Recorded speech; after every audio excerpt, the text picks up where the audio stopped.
माफियाओं की इसमें गिद्ध दृष्टि लग चुकी है, क्या कहना चाहेंगे सर? 1970-71 में राजकीय उद्यान फार्म की स्थापना रुद्रपुर में हुई थी।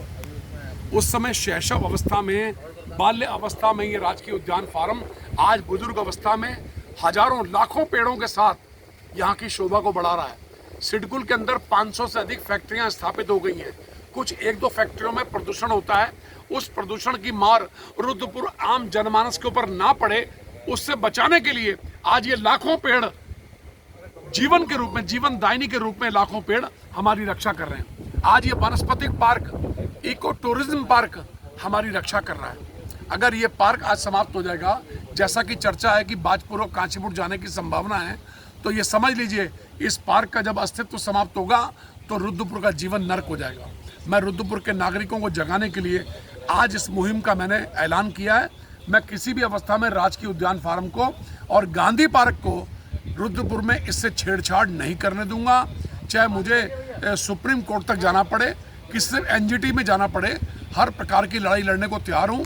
ये वो पार्क है जिससे आज लाखों 66,000 पेड़, 66,000 पौधे प्रतिवर्ष सरकार को सप्लाई किए जाते हैं। ये पौधे जो हैं नर्सरी के रूप में ग्राफ्टेड पेड़ होते हैं। आम, लीची, अमरूद और आपका नींबू और कटहल के पेड़ जो हैं, कटहल की पौध वो बीज के द्वारा तैयार की जाती है और जब ये तैयार होकर सरकार को सप्लाई होते हैं और हिंदुस्तान के विभिन्न कोनों कोनों में राजकीय उद्यान फार्म के पेड़ जाते हैं तो वास्तव में वहाँ लोग लाभान्वित होते हैं।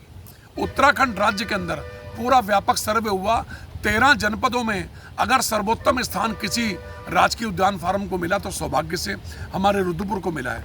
तो इस पर गिद्ध दृष्टि क्यों?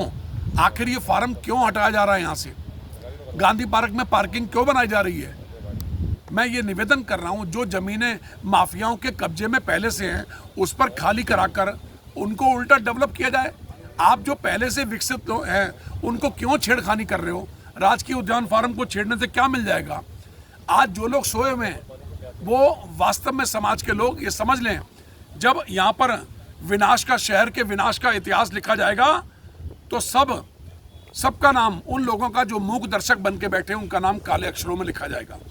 इसलिए समय रहते इसको वनस्पतिक पार्क के रूप में और जैविकीय पार्क के रूप में हम इसको डेवलप करें। यहाँ पर हजारों लोग प्रतिदिन घूमने के लिए आते हैं। कितनी ऊर्जा मिलती, कितना ऑक्सीजन मिलता है हमको, ये हमारे जीवन के लिए बहुत ही लाभकारी है। और आज अधिकारियों के मोबाइल नहीं उठ रहे हैं, कल ऑफिस खुलेंगे, सारे अधिकारियों से कांटेक्ट किया जाएगा एक एक करके और अपना निवेदन उनके आगे रखा जाएगा। पर्यावरण के दृष्टिकोण से ये राजकीय उद्यान फार्म अत्यंत लाभकारी है।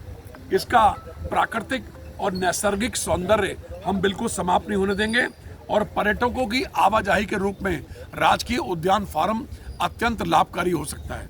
ये आकर्षण का केंद्र बन सकता है। इसको इको टूरिज्म में डेवलप करके सरकार यहाँ की अपनी आमदनी को बढ़ा सकती है।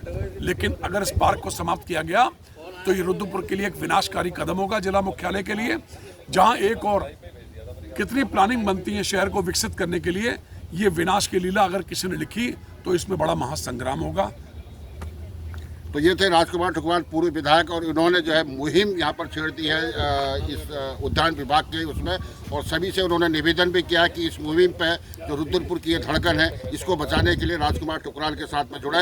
हिंदुस्तान ग्लोबल टाइम्स से मैं अवतार सिंह, बेस्ट, रुद्रपुर, उत्तराखंड।